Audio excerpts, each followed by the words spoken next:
So yesterday I posted a timeline of marriage, and you'll see that in this video as well. And I started with the indigenous era, and I kind of read the meme about that. And so now I'm going to pick up with the Middle Ages, which is from 500 CE to around the 1600s.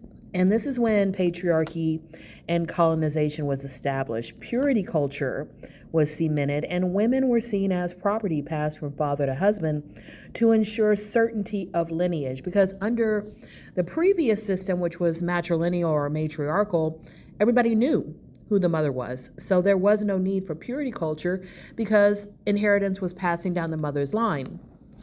But if you have inheritance passing down the father's line, then controlling women and their expression of sensuality becomes very, very important.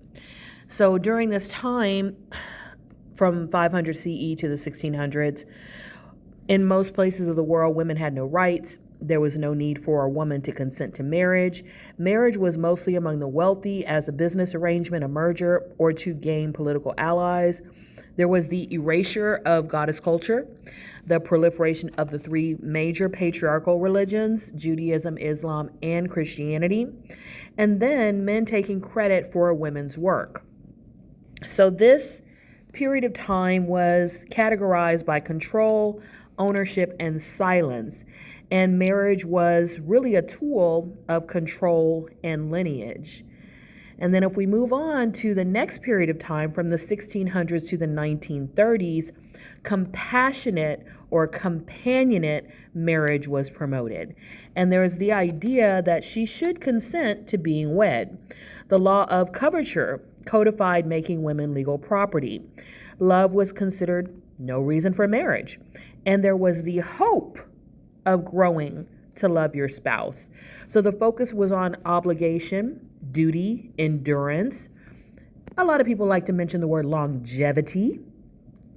And marriage was based on duty, not love.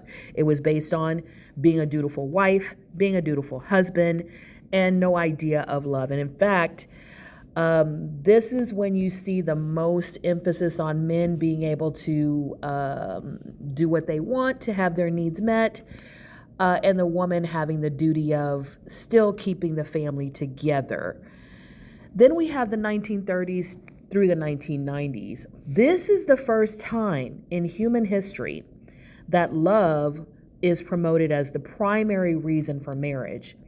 So you have a lot of proliferation of romance, fairy tales. These are becoming very popular.